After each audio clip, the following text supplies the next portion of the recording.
right? So next concept. So minority interest మనం basic గా minority interest discuss చేస్తానా. So minority interest అంటే oxygen minority interest ఏమని చెప్పొచ్చు? మైనారిటీ ఇంట్రెస్ట్ అంటే other than the holding company interest in a subsidiary company. Subsidiary companies net worth, share of net worth of the subsidiary for others, right? A part of the net worth of the net assets of the subsidiary company attributable to the others other than the holding company is known as minority interest. అంతే కదా? Yes sir.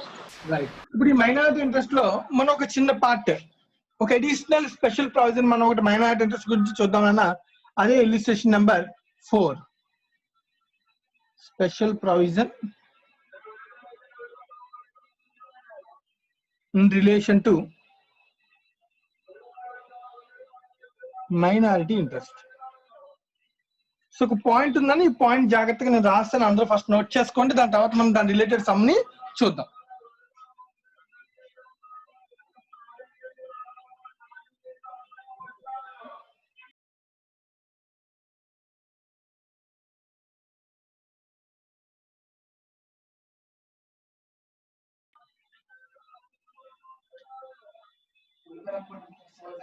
The losses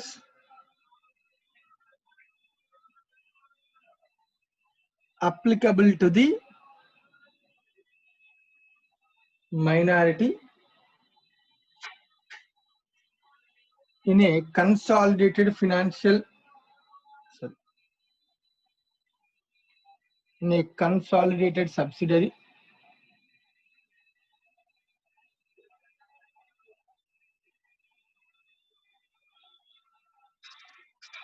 may exceed the minority interest in the equity of the subsidiary.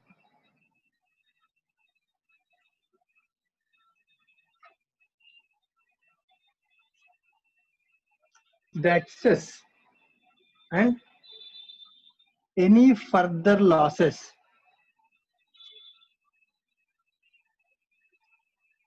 applicable to minority are adjusted against the majority interest, except to the extent that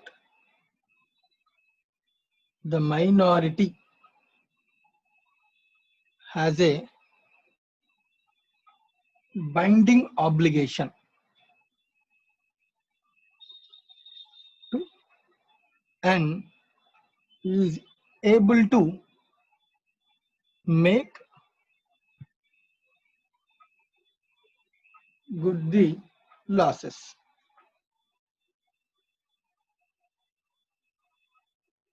If the subsidiary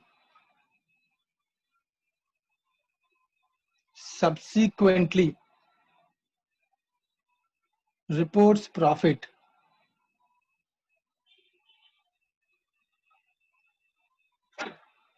all such profits are allocated to the majority interest until the minority share of losses previously absorbed by the majority has been recovered. Right, and ఇది theory as per the standard. Standard లో minority interest కి సంబంధించి చెప్పిన ఒక additional provision. So చాలా special clause, కొంచెం జాగ్రత్తగా దీన్ని మనం అర్థం చేసుకోవాలి. సో యాజ్ గా మన స్టాండర్డ్ చెప్పిన పాయింట్స్ నేను నోట్ చేశాను, రైట్. సో ఈ పాయింట్స్ ఒకసారి మనం అర్థం చేసుకుందాం. So before going into these points, so minority అనేది ఏంటి అంటే కనుక, మైనారిటీ షేర్ అనేది నెట్ అసెట్స్ ఆఫ్ ది సబ్సిడీలో some portion. So it is some portion of the net assets of the subsidiary on the date of acquisition. అంతే కదా. So ఇప్పుడు for example దీనిలో జాగ్రత్తగా అబ్జర్వ్ చేస్తే, కౌశిక్ సార్, కౌశిక్ దీనిలో నేను ఆల్రెడీ ఒక క్వశ్చన్ అప్పట్లో అడిగాను, నేను ప్రతిసారి అడుగుతూనే ఉన్నాను. సో మైనారిటీ ఇంట్రెస్ట్ అనేది ఎవ్రీ ఇయర్ సేమ్ ఉంటుందా, చేంజ్ అవుతుందా? చేంజ్ అవుతుంది సార్. చేంజ్ అంటే పెరగచ్చా తగ్గచ్చా? రెండు అవ్వచ్చు సార్. ప్రాఫిట్స్ వస్తే పెరుగుతుంది సార్, లేకపోతే తగ్గుతుంది. సో ఇప్పుడు దీనిలో మనం చెప్పిన పాయింట్ ఏంటంటే, ఫర్ ఎగ్జాంపుల్ ఒక specific date of acquisition share of net assets కట్టాం. సో దానిలో మైనారిటీ పర్సెంటేజ్ క్యాలిక్యులేట్ చేసాం, పార్ట్ చూసాం. So minority part for example ఒక ₹1,00,000 వచ్చింది అనుకుందాం. ఒక 1 lakh మైనారిటీ షేర్ వచ్చాక నెక్స్ట్ ఇయర్ లో కంపెనీకి మళ్ళీ ప్రాఫిట్స్ వచ్చాయంటే ఆ 1 lakh మైనారిటీ ఇంట్రెస్ట్ మళ్ళీ ఏమవుతుంది, పెరుగుతుంది. Because it adds the post acquisition profit share. ఒకవేళ లాస్ వస్తే కనుక మైనారిటీ ఇంట్రెస్ట్ అనేది తగ్గుతుంది కదా. సో ఇది మనం రెగ్యులర్ గా నేర్చుకున్నటువంటి మైనారిటీ ఇంట్రెస్ట్ కాన్సెప్ట్. అయితే ఇప్పుడు దీనిలో ఈ స్పెషల్ ప్రావిజన్ ఏం చెప్తుందో జాగ్రత్తగా అర్థం చేయండి. The losses applicable to the minority in a consolidated subsidiary May exceed the minority interest in the equity of the subsidiary. Minority interest in the equity of the subsidiary. నన్ను మైనారిటీలో losses వస్తే కనుక ఆ losses share minority interest దాటి వెళ్ళిపోవచ్చు. For example 1 lakh ఇప్పుడు నాకు కొన్న రోజున మైనారిటీ ఇంట్రెస్ట్ ఉందని, తర్వాత నాకు 10 లక్షలు లాస్ వచ్చింది అనుకో, దానిలో 10%, 20% అనుకో మైనారిటీ ఇంట్రెస్ట్ అంటే 2 lakhs లాస్ 1 lakh నుంచి మైనస్ చేయాలి. అంటే ఆటోమేటిక్ ఏమవుతుంది, 1 lakh నెగిటివ్ వాల్యూ కనబడుతుంది. రైట్, జాగ్రత్తగా అర్థం చేయండి ఏం చెప్తున్నాను. నువ్వు ఒకసారి మ్యూట్ చేసాను Kaushik. The losses applicable to the minority in a consolidated subsidiary may exceed, నేను చెప్తాను మే జరగచ్చు, may exceed the minority interest the equity of the subsidiary. So minority interest calculate చేసాం, నెక్స్ట్ ఇయర్ ఫర్దర్ గా ఎవ్రీ ఇయర్ ఆ loss exceed అవ్వచ్చు, equity exceed అవ్వచ్చు అన్నాడు. Right, next point. The excess and any further losses applicable to the minority are adjusted against the majority interest. ఒక negative number ఉంటే అది negative అని చూపించకూడదు అన్న.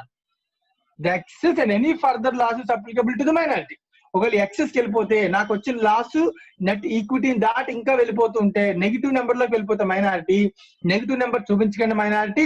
మరి ఏం చేయమంటారు సార్, నెగిటివ్ ని మెజారిటీ ఇంట్రెస్ట్ నుంచి అడ్జస్ట్ చేయండి. So what is majority question mark raise అవుతుంది. రైట్ అన్న, చూద్దాం what is majority. So adjust అయితే చేయమని ఎక్కడి నుంచి, majority interest. So generally what is meant by majority అంటే మనం ఏమంటాం, P&L, consolidated P&L. P&L, a share of holding company. You can say share of holding company. Holding కంపెనీకి share లో ఉంటుంది, దాని నుంచి అడ్జస్ట్ చేయొచ్చు. లేదు లాసెస్ వస్తున్నాయి కాబట్టి హోల్డింగ్ కంపెనీ యొక్క ప్రాఫిట్స్ నుంచి అడ్జస్ట్ చేయొచ్చు. That is called consolidated reserves. Holding company profits ఉంటే దాని నుంచి అడ్జస్ట్ చేయొచ్చు, లేదా కన్సాలిడేటెడ్ రిజర్వ్స్ నుంచి అడ్జస్ట్ చేయొచ్చు. జనరల్ గా లాస్ వస్తున్నాయి కాబట్టి ఇది కన్సాలిడేటెడ్ P&L నుంచి మనం ఏం చేస్తుందని అడ్జస్ట్ చేస్తాం.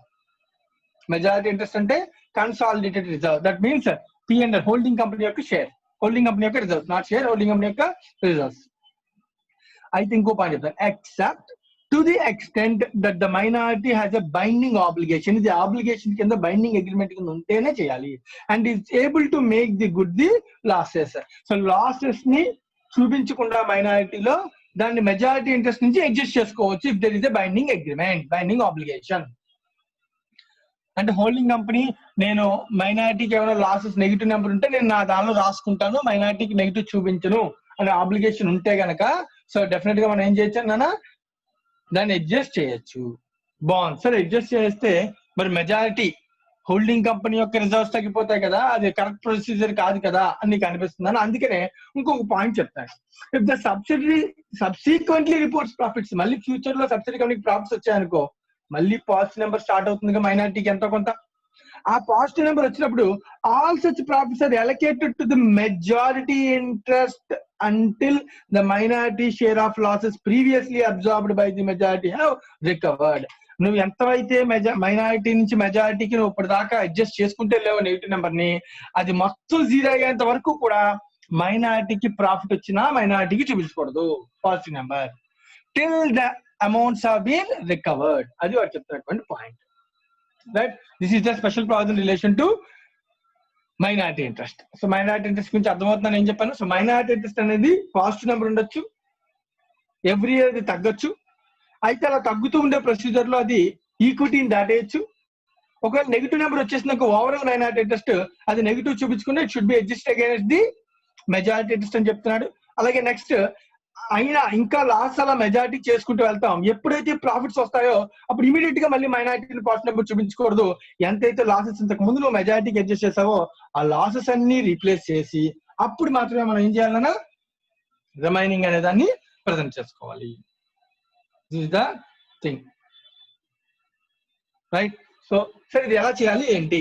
సో దీని గురించి మనం ఒక సమ్ సాల్వ్ చేద్దామన్నా. Illustration number 4.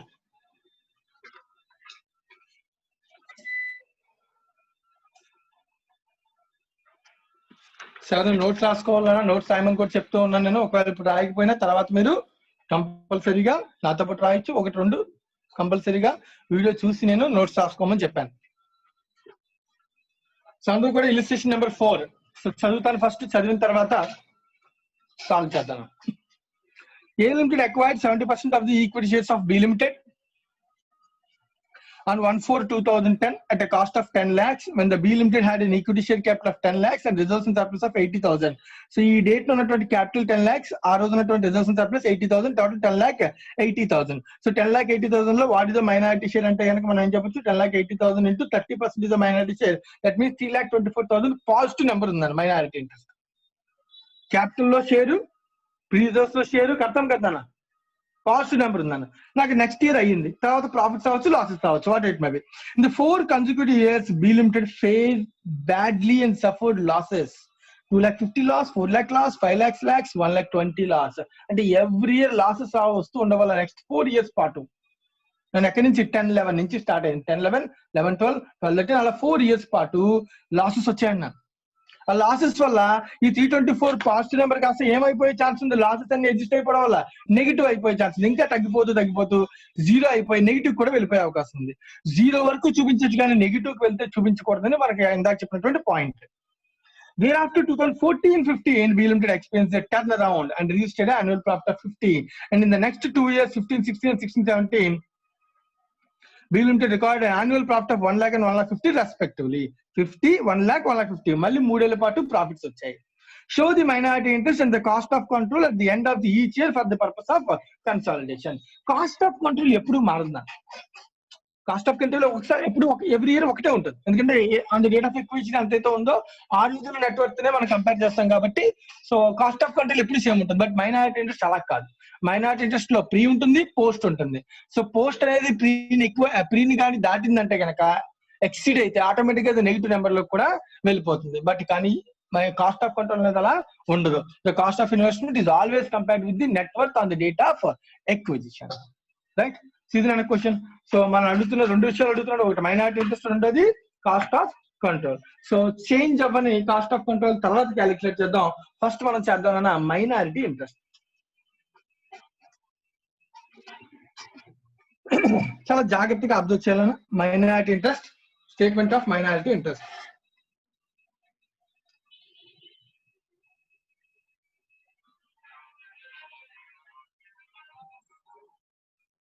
For each year. అయితే ఇక్కడ దీనిలో మనం అబ్జర్వ్ చేయాల్సిన మొదటి విషయం అన్న particulars and year information. So every year లో మనకి ప్రాఫిట్ వచ్చిందా లాస్ వచ్చిందా ఫస్ట్ ఇంపార్టెంట్ థింగ్. ఆ తర్వాత ఆ ప్రాఫిట్ ఆర్ లాస్ ని బేస్ చేసుకుని మైనారిటీ ఇంట్రెస్ట్ ఎవ్రీ ఇయర్ ఎలా మారుతుంది. ఎవ్రీ ఇయర్ ప్రాఫిట్ వచ్చిందా లాస్ వచ్చిందా, మైనారిటీ ఇంట్రెస్ట్ లో ఎలా చేంజ్ అవుతుంది. దాని తర్వాత ఒకవేళ నెగిటివ్ నెంబర్ వస్తే దాన్ని ఎక్కడ అడ్జస్ట్ చేయాలనుకున్నాం, మెజారిటీకి అడ్జస్ట్ చేయాలనుకున్నాం. కదా. మెజారిటీ అంటే ఏంటి? Consolidated P&L. So holding company యొక్క P&L నుంచి అడ్జస్ట్ చేయాలి, కన్సాలిడేటెడ్ రిజల్ట్స్ నుంచి అడ్జస్ట్ చేయాలి. సో కన్సాలిడేటెడ్ P&L నుంచి అడ్జస్ట్ చేయాలి ఒకవేళ నెగిటివ్ వస్తే. ఒకవేళ అది ఇంకా ఎవ్రీ ఇయర్ నెగిటివ్ వస్తుంటుంది, మళ్ళీ అక్యుములేట్ అవుతూ ఉంటుంది కదా. సో కాబట్టి ఆ ఇయర్ ఎంత, అలాగే మళ్ళీ మెజారిటీ ఎంత బేర్ చేస్తుందో మనం చెక్ చేయాలి, అక్యుములేట్ ఎంత అవుతుందో చెక్ చేయాలి. సో దాని గురించి నేను ఇంకొక పాయింట్ మళ్ళీ, minority share of loss borne by A limited. ఇక్కడ క్వశ్చన్ లో హోల్డింగ్ కంపెనీ ఎవరు? A limited. ఇది మనం చేయాల్సినటువంటి విషయం. సో దీనిలో 2 కాలమ్స్ అను, ఒకటి కరెంట్ పీరియడ్, రెండోది accumulated.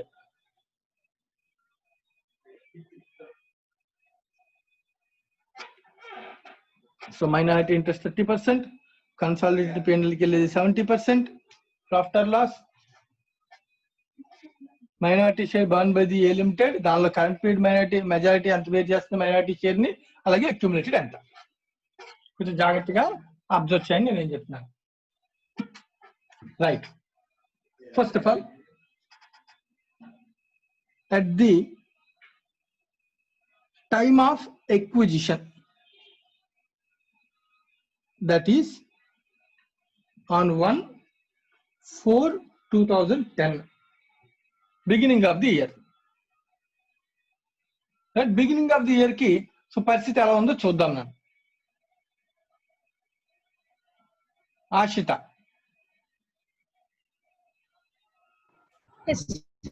ఆశిత beginning of the year కి షేర్ క్యాపిటల్ ఎంత ఉంది? 10 lakhs sir. ప్లస్ రిజర్వ్స్ ఎంత ఉన్నాయి? 80,000. 80,000 అంతే కదా. Yes sir. కరెంట్ ఆ బిగినింగ్ డేట్ కి ప్రాఫిట్ ఆర్ లాస్ ప్రెసెంట్ ఏం లేదు, అక్యూములేటెడ్ నెక్స్ట్ ఇయర్ లో వస్తూ ఉంటుంది. సో దీనిలో Yes. మైనారిటీ షేర్ 30% అంటే ఎంత? 3,24,000 sir. 3,24,000. ఓకేనా, ఇది ఫస్ట్ ఇయర్ బిగినింగ్. సో ఆ టైం తర్వాత దీనిలో మెజారిటీ కూడా ఉంటుంది, కానీ అది మనకు ఇప్పుడు అవసరం లేదు. ఇప్పుడు జాగ్రత్తగా Yes, sir. Present present situation అన్న, ఇది బిగినింగ్ కొనే రోజు ఉన్నటువంటి సిచ్యువేషన్. ఓకేనా, Yes sir. అయిపోయింది. ఇప్పుడు నేను మాట్లాడుతున్నాను నెక్స్ట్ ఎవ్రీ ఇయర్. సో 10-11 ఒక ఇయర్ అయిందా? Yes sir. 1 ఇయర్ కి నాకు ప్రాఫిట్ వచ్చిందా లాస్ వచ్చిందా? ఫస్ట్ ఇయర్ లో లాస్ వచ్చింది సార్ 2,50,000. 2,50,000 లాస్ నేను రాస్తున్నాను. ప్రాఫిట్ ఆర్ లాస్ లో 2,50,000 నాకు కరెంట్ ఇయర్ లాస్ వచ్చింది. దీనిలో మైనారిటీ ఎంత బేర్ చేస్తుంది? 30%. అంటే ఎంత? 75,000 sir. 75,000 మైనారిటీ నెగిటివ్ అవుతుంది లాస్ కాబట్టి. అదే లాస్ మళ్ళీ మెజారిటీ కూడా అంటే కన్సాలిడేటెడ్ P&L లో కూడా మైనస్ అవుతుంది కదా. Yes sir. Post equation reserves అన్ని ఎక్కడికి వెళ్తాయి? Consolidated P&L. కన్సాలిడేటెడ్ రిజర్వ్స్ అని చెప్పి స్టెప్ నెంబర్ 7 కి మనం చేసాం కదా, స్టెప్ నెంబర్ 6 కి. Yes sir. రైట్, ఎంత అన్న మరి 70% అంటే 75,000 sir. 1,75,000. అక్కడ కూడా నెగిటివ్ అన్న, మైనస్ అయిపోతుంది. హోల్డింగ్ కంపెనీ యొక్క ప్రాఫిట్స్ నుంచి మైనస్ అయిపోతుంది, సబ్సిడరీ ప్రాఫిట్ లాస్. రైట్, ఇప్పుడు క్వశ్చన్ ఏంటంటే ఇలా జరిగింది కదా, 324 ఎగ్జిస్టింగ్, దానిలో 75 అయిపోతే బ్యాలెన్స్ ఎంత ఉంటుంది? Minus 2,49,000 sir. సో దీని మనం అంటే balance. Balance, the balance of minority interest is 2,49,000. Positive ఉందా నెగిటివ్ ఉందో చూడు. ఇంకా మైనారిటీ ఇంట్రెస్ట్ పాజిటివ్ ఉంది సార్. పాజిటివ్ ఉన్నప్పుడు మెజారిటీ బేర్ చేయాల్సిన అవసరం ఏముందా? లేదు సార్. లేదు, ఏం లేదు. సో ఇయర్ అయిపోయింది. ఓకేనా, రైట్. నెక్స్ట్ 11-12 మా అర్థమవుతుందా? 11-12 కి వచ్చినప్పటికి నాకు ప్రాఫిట్ వచ్చిందా లాస్ వచ్చిందా? Loss sir 4 lakhs. 4 lakh. దీనిలో ఈ 4 lakhs 30% షేర్ ఎంత? 1,20,000. Right, next 70% 2,80,000. 2,80,000. ఇక్కడ కూడా నువ్వు అబ్జర్వ్ చేస్తే what is the balance of minority interest? Negative ఉందా? 240 minus 120. 1,20,000. So still it is a positive balance కదనా. సో కాబట్టి మెజారిటీ బేస్ చేయాల్సిన అవసరం లేదు. నెగిటివ్ మన పాజిటివ్ నెంబర్ ఉంటే మనం ఎక్కడ చూపిస్తాం? బ్యాలెన్స్ షీట్ లో షేర్ క్యాపిటల్ కింద రిజర్వ్స్ అండ్ సర్ప్లస్ కింద మైనారిటీ ఇంట్రెస్ట్ చూపిస్తావా చూపించవా? Yes, sir. రైట్, అయిపోయింది. Next year 1213. 1213 లో ఏమొచ్చింది? 5 lakhs, sir. 5 lakhs లాస్ వచ్చింది. సో అంటే దీని వాల్యూ ఎంత? 1,50,000. 1,50,000 అంతేనా? Yes, sir. నెక్స్ట్ ఇక్కడ Negative balance. Yes, sir. Right. ఇప్పుడు నువ్వు అబ్జర్వ్ చేయాలి, 129 లో 150 పోతే ఇక్కడ నాకు నెగిటివ్ నెంబర్ వచ్చింది. మైనారిటీ ఎంత? 21,000. నెగిటివ్ నెంబర్ వచ్చిందంటే దీని అర్థం ఏంటి? ఇప్పుడు బ్యాలెన్స్ మైనారిటీ ఇంట్రెస్ట్ నెగిటివ్ ఉంటే చూపించచ్చు అని చెప్తున్నాడు వాడు. ఏంటి సార్? మైనారిటీ ఇంట్రెస్ట్ నెగిటివ్ ఉంటే మన బ్యాలెన్స్ షీట్ లో చూపించచ్చా? ఇందాక చెప్పిన పాయింట్ ఏంటి? మైనారిటీ ఇంట్రెస్ట్ నెగిటివ్ ఉంటే లాస్ ఎక్సీడ్ అయితే it should B adjusted against majority interest. Majority. So majority అంటే హోల్డింగ్ కంపెనీ యొక్క ప్రాఫిట్ నుంచి అడ్జస్ట్ చేయాలి. హోల్డింగ్ కంపెనీ నుంచి ఈ 21,000 ని అడ్జస్ట్ చేస్తాను. కరెంట్ పీరియడ్ లో వచ్చింది కదా, కరెంట్ ఇయర్ లో ఎంత వచ్చిందా? హోల్డింగ్ కంపెనీ నుంచి 21,000 వచ్చిందా? ఓకేనా? Yes, sir. 21,000 తీసుకున్నా అనమాట. ఇదే అక్యుములేట్ అయింది ఫస్ట్ ఇయర్ ఎండ్కి. Yes, sir. నెక్స్ట్ ఇయర్ లో మళ్ళీ లాస్ వస్తే ఆ ఇయర్ లాస్ ఉంటుంది, బట్ అక్యుములేట్ ఏమవుతుంది? Reduce అవుతుంది. పెరిగిపోతుంది. పెరిగిపోతుంది సార్. లాస్ వస్తేనే కదా ఎంత చేస్తున్నాం. ఒకవేళ ప్రాఫిట్ వస్తే ప్రాఫిట్ వస్తే దాంట్లోంచి రెడ్యూస్ చేస్తాం. దీని నుంచి అడ్జస్ట్ చేయాలి తప్ప మైనారిటీకి ఇంకా అప్పుడే మనం తీసుకెళ్ళకూడదు. Yes, sir. అర్థమైందా కాన్సెప్ట్? అది ఇప్పుడు మనం డిస్కస్ చేస్తున్నాం. Yes, sir. ఫర్ ఎగ్జాంపుల్ 13-14 ఉందనుకో ఇయర్. 13-14 లో ప్రాఫిట్ ఎలా ఎంత? 1,20,000, sir. లాస్ అంటే ఇంకా లాస్ అంటే 1,20,000 మీద షేర్ 30% ఎంత? 36,000, sir. 36,000 రైట్. అయితే ఇంక ఈ 21,000 ఇక్కడికి వెళ్ళిపోయిందా? ఇంక ఇక్కడ ఏం లేదు, జీరో అయిపోయింది. మనం జీరోలో చూపిస్తాం మైనారిటీ ఇంట్రెస్ట్. ఓకేనా? Okay, sir. రైట్. ఇప్పుడు ఈ 36,000 లాస్ మైనారిటీ ఇంట్రెస్ట్, అలాగే ఇక్కడ ఎంత? Minus 84,000, sir. ఇది కన్సాలిడేటెడ్ పిఎన్ఎల్ కి వెళ్ళి 84,000. ఓకేనా? ఇప్పుడు ఈ 36,000 కరెంట్ ఇయర్ లో ఉన్నటువంటి మైనారిటీ ఇంట్రెస్ట్ యొక్క నెగిటివ్ నెంబర్ ని మళ్ళీ మైనారిటీ ఇంట్రెస్ట్ లో నెగిటివ్ చూపిస్తామా? Yes, sir. చూపించాం. ఆల్రెడీ 21 నెగిటివ్ మెజారిటీ అడ్జస్ట్ చేసాం, ప్లస్ ఇప్పుడు 36 అడ్జస్ట్ చేస్తాం. టోటల్ ఎంత? 57, sir. 57,000 ఇప్పుడు దాకా దేనికి అడ్జస్ట్ చేస్తున్నాం? Accumulate అయింది. మెజారిటీ అడ్జస్ట్ చేస్తున్నాం. ఓకేనా? Yes, sir. రైట్. ఇది 13-14 అన్న. In the same way observe చేయి, 14 and 15 ఇయర్ ఇక్కడ నుంచి ఏమైంది? ప్రాఫిట్స్ వచ్చాయి సార్. ఎంత ప్రాఫిట్ వచ్చింది? 50,000, సార్. 50,000 profit positive number. దానిలో మైనారిటీ షేర్ ఎంత? 15,000, సార్. 15,000 రైట్ అన్న. Yes, sir. 15,000. Next consolidated PNL కి 35,000. 35,000. ఇప్పుడు ఈ 15,000 ని ఇక్కడ నేను మైనస్ చేస్తాను. మనం అబ్జర్వ్ అవుతుంది కదా, ఇక్కడ నువ్వు కన్సాలిడేటెడ్ బర్న్ హోల్డింగ్ కంపెనీ బేర్ చేయాలంటే లాస్ట్ కి నెగిటివ్ నెంబర్ కాదు, positive number. Sir positive number ఏం చేయాలి? రికవర్ చేసుకోవచ్చు. Yes, sir. అంటే ఈ 15,000 ప్రాఫిట్ ఈవెన్ తో మైనారిటీ అయినప్పటికీ ఎవరి దానిలో యాడ్ చేస్తాను? Consolidated PNL. హోల్డింగ్ కంపెనీ యొక్క పిఎన్ఎల్ కి యాడ్ చేస్తాను. ఓకేనా? Okay sir. Holding company PNL కి యాడ్ చేస్తాను, కానీ ఇక్కడ నేను మైనస్ ఎందుకు రాశాను? ఇక్కడ ఉన్న అక్యూములేటెడ్ వాల్యూ తగ్గడం కోసం. Okay sir. ఇప్పుడు దాకా 57,000 బేర్ చేశారు కదా నాన్న. Yes sir. ఈ 57 లో ఇప్పుడు 15,000 పాజిటివ్ నెంబర్ తీసుకున్నాడు. అప్పుడు ఇంకా అక్యూములేటెడ్ బ్యాలెన్స్ ఎంత ఉంటుంది? -15. 42, సార్. 42. అమ్మ అర్థమైందని చెప్పాను. ఇంకా 42,000 ఇంకా రికవర్ చేయాలి. ఎవరు? Holding company. ఎక్కడి నుంచి? మైనారిటీ నుంచి. ఓకేనా? మా అక్షిత వినబడుతుందా? అర్థమైందా ఇది? ఆశిత రైట్. నెక్స్ట్ ఇయర్ చెప్పు. 15-16 1 lakh ప్రాఫిట్. దానిలో 1 lakh ప్రాఫిట్. 30%.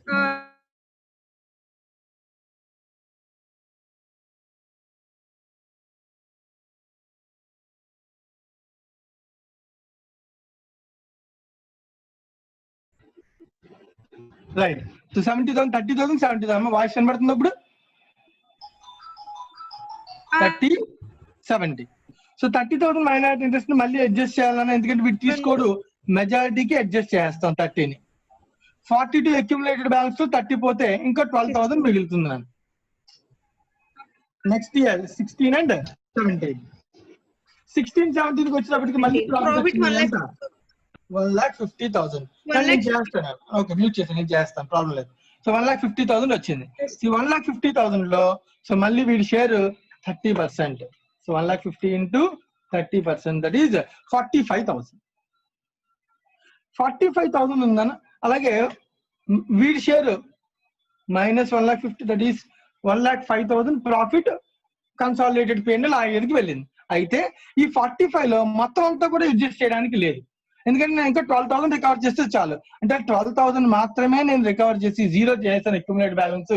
అంటే ఇక్కడ నాకు అడ్జస్ట్మెంట్ కేవలం ఎంత జరిగిందన్న 12,000 అడ్జస్ట్ జరిగింది. మిగిలిన balance to be shown in minority interest ఎంత అంటే 45 minus 12, 33,000 will be shown as a minority interest for the year 16 and 17. సరే, ఎందుకు సార్ 16, 17 ఇయర్ లో మాత్రం మైనారిటీ చూపించాం. సో ఇక్కడ బ్యాలెన్స్ ఎంత 0, ఎందుకంటే 30,000 ఇది అడ్జస్టెడ్. ఇక్కడ బ్యాలెన్స్ ఎంత 0 మైనారిటీ ఇంట్రెస్ట్, ఎందుకంటే 15,000 అడ్జస్ట్ చేస్తాం. ఇక్కడ కూడా బ్యాలెన్స్ ఎంత 0, 36,000 అడ్జస్ట్ చేస్తాం. వీడు బేర్ చేశాడు, వీడి దగ్గర ఏం లేదు. ఇక్కడ బ్యాలెన్స్ కూడా ఏం చేస్తానన్నా 0. సో లాసెస్ ని ఎక్సీడ్ అయిన ప్రతిసారి బ్యాలెన్సెస్ 0 వస్తాయి. అలాగే ప్రాఫిట్స్ వచ్చినా కూడా 0 రాశాను, ఎందుకంటే till it has been recovered. Once the total amount is recovered, the amount will be positive number will be shown in the minority interest. This is the concept of minority interest in case of losses exceeds the equity. The excess and further losses applicable to the minority are adjusted against the majority interest, except to the extent that the minority has a binding obligation to the subsidiary subsequently reports profits. All such profits are allocated to the majority interest until the minority share of losses previously absorbed by the majority has been recovered. అది recover అయ్యేంత వరకు కూడా మనం 0నే చూపించాలి. So once it has been recovered, the positive number will be shown in the minority interest. This is the concept of minority interest in a special situation. Right? So ఎవరికైనా దీనిలో doubt ఉంటే ఒకసారి అడిగినాను. అందరికి అర్థమైందో లేదో చెక్ చేసుకోండి. కౌశిక్, ఇది clear అయినా?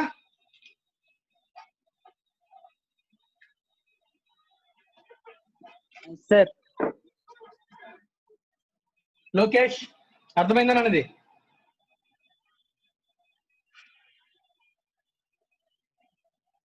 లోకేష్. ఎస్ సార్, అర్థమైంది సార్. సిద్ధు? ఎస్ సార్, అర్థమైంది. Right. Similar question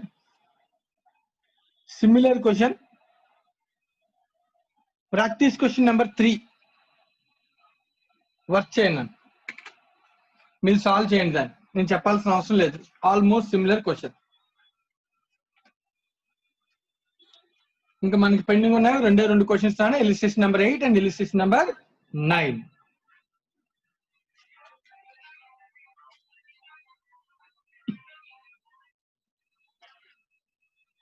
sir illustration 4 practical 3 సేమే సార్, అమౌంట్ కూడా సేమే కదా. ఓకే, సో సిమిలర్ క్వశ్చన్ అని చెప్పి ప్రాక్టీస్ క్వశ్చన్ తీసేయండి. అయితే not an issue.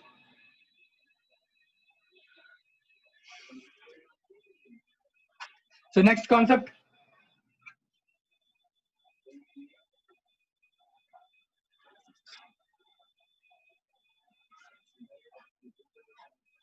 preparation of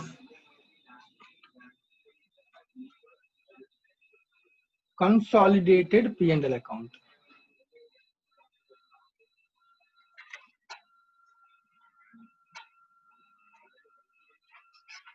Preparation of consolidated P&L account.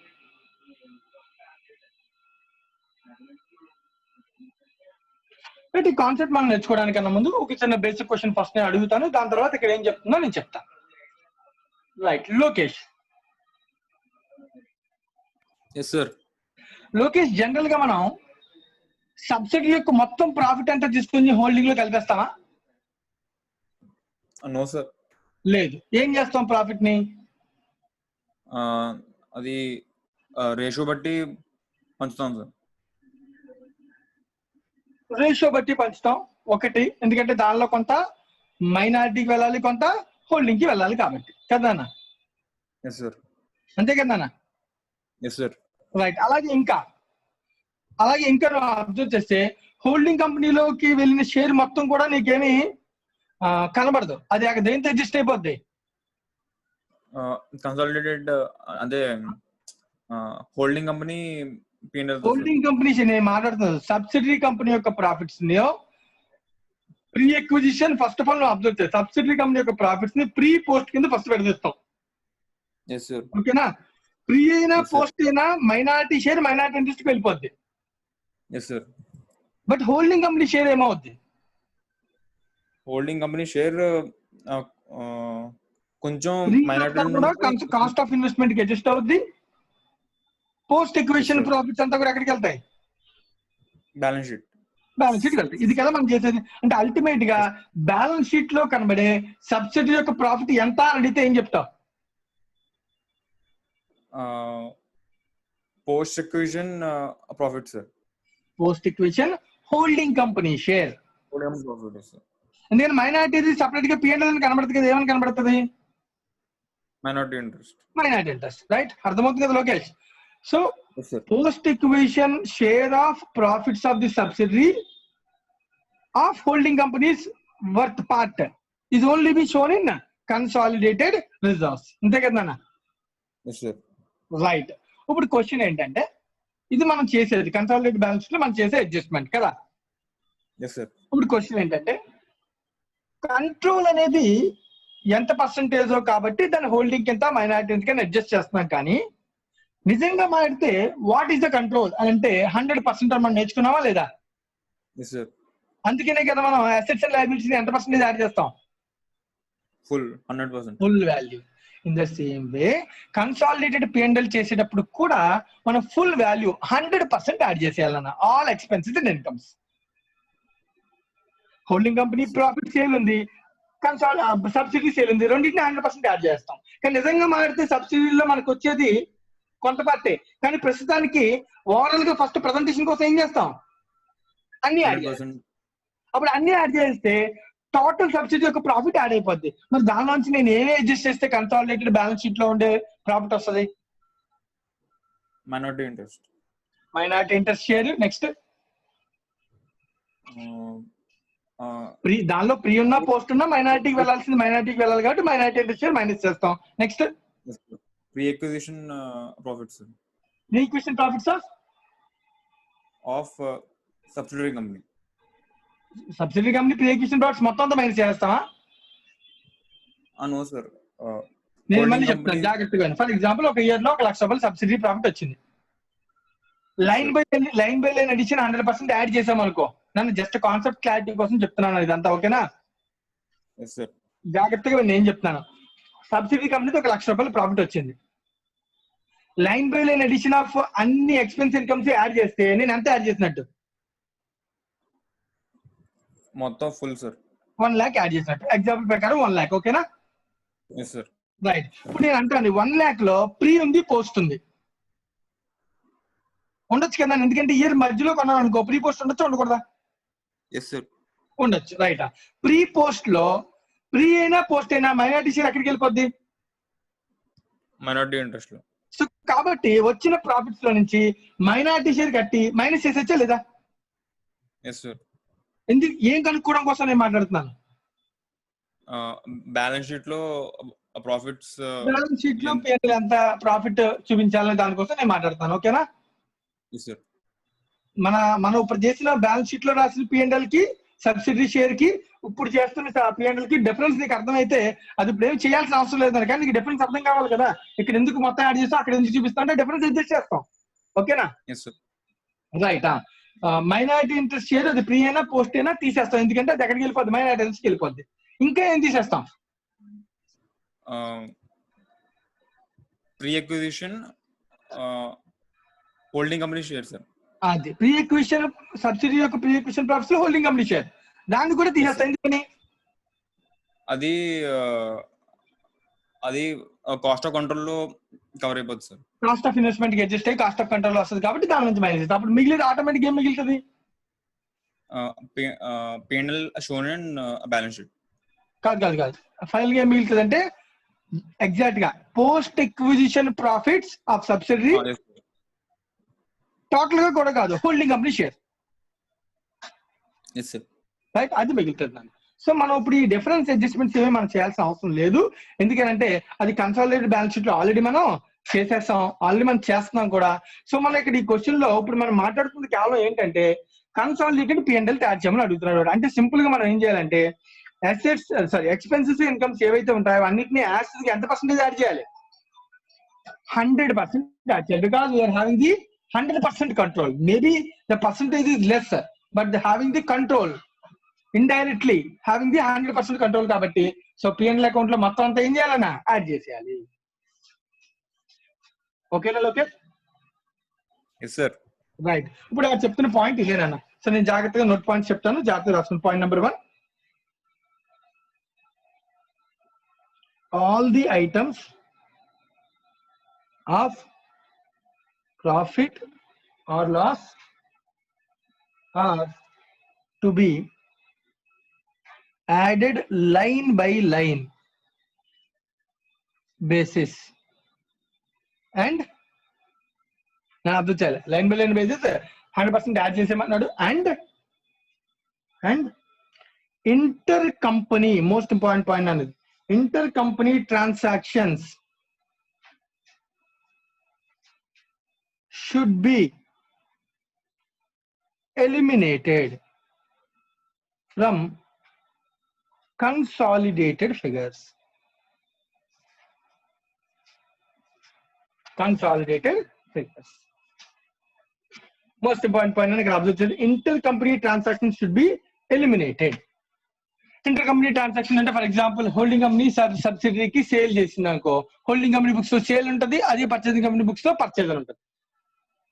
Holding company books లో సేల్ ఉంటుంది, సబ్సిడరీ కంపెనీ బుక్స్ లో పర్చేజ్ ఉంటుంది. ఒకవేళ సబ్సిడరీ హోల్డింగ్ కి అమ్మింది అనుకోరన్నా, సబ్సిడరీ కంపెనీ బుక్స్ లో సేల్ ఉంటుంది, హోల్డింగ్ కంపెనీ బుక్స్ లో పర్చేజ్ ఉంటుంది. రైట్, ఇప్పుడు ఈ రెండింటిని కూడా ఉంచుకుంటున్నాను. ఎందుకు అవసరం ఉంది? వీడికి అమ్మినా వాడికి అమ్మినా ఆ ట్రాన్సాక్షన్ ని అది సేల్ కాదు, పర్చేజ్ కాదు, అందుకని దాన్ని ఏం చేయాలి? ఎలిమినేట్ చేసేయండి అని చెప్తున్నాడు.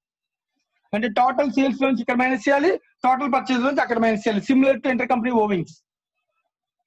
హోల్డింగ్ సబ్సిడరీ సేల్ కలిపేస్తాం, హోల్డింగ్ సబ్సిడీ పర్చేజ్ కలిపేస్తాం, దానిలో నుంచి ఇంటర్ కంపెనీ ఓవింగ్స్ ఏమైతే ఉన్నాయో, ఇంటర్ కంపెనీ ట్రాన్సాక్షన్స్ ఏమైతే ఉన్నాయో వాటిని మైనస్ చేస్తాం. రైట్, కౌశిక్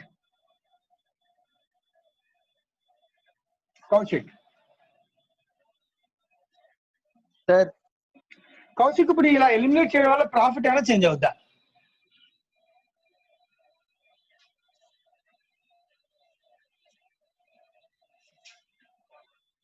కౌశిక్ క్వశ్చన్ అర్థమైందా? No sir. క్వశ్చన్ అర్థం కాల. ఫస్ట్ ఈ పాయింట్ అర్థమైందా? కనీసం విన్నావా? Yes sir. ఏంటి పాయింట్ చెప్పు. మిమ్మల్ని ఎడిషన్ చేస్తాను sir. Next inter company transactions ఏమైనా ఉంటే అది ఎలిమినేట్ చేసుకుంటాం. ఇప్పుడు ఇలా అన్నిటిని ఫర్ ఎగ్జాంపుల్ మనం consolidate line by line add చేసాం. హోల్డింగ్ సబ్సిడీ సేల్స్ యాడ్ చేసాం, హోల్డింగ్ సబ్సిడీ పర్చేజ్ యాడ్ చేసాం. ఓకేనా? దానిలో నుంచి ఇంటర్ కంపెనీ ట్రాన్సాక్షన్స్ మైనస్ చేస్తాం. అప్పుడు ప్రాఫిట్ మారుతుందా? ఓవరాల్ ప్రాఫిట్ మారుతుందా? మారుతుంది సార్. అంటే అన్రియలైజ్డ్ ప్రాఫిట్స్ అవి కూడా ఎలిమినేట్ అయిపోతాయి కదా. నేను అడుగుతుంది ఇప్పుడు చెప్పిన ఇంటర్ కంపెనీ ట్రాన్సాక్షన్ వల్ల ప్రాఫిట్ మారుతుందా? Yes sir. మారదు. ఎందుకు మారుతుంది చెప్పు. ఇక్కడ సేల్ అంటే ఇన్కమ్ లో తగ్గుతుంది, అటు సైడ్ ఎక్స్పెండిచర్ లో తగ్గుతుంది. ఇన్కమ్ సైడ్ ఎక్స్పెండిచర్ రెండు సైడ్ నుంచి తగ్గితే ప్రాఫిట్ ఎందుకు మారుతుంది? కామన్ సెన్స్ పెట్టినా. ఫర్ ఎగ్జాంపుల్ నువ్వు జాగ్రత్తగా నేను చెప్తాను. హోల్డింగ్ సబ్సిడరీ బుక్స్ ఉన్నాయి, ఓకేనా? సేల్స్ ఇక్కడ 100 ఉంది, ఇక్కడ 100 ఉంది సేల్ అనుకుందాం. పర్చేజ్ ఇక్కడ 100 ఉంది, ఇక్కడ 80 ఉంది పర్చేజ్ అనుకుందాం. ఓకేనా? ఇప్పుడు రెండింటిని కలిపేస్తాను నేను. ఇలా కాదు. హోల్డింగ్ సబ్సిడీ యొక్క టోటల్ సేల్ కన్సాలిడేటెడ్ ఫిగర్ ఎంత అంటే 200. వింటున్నావా?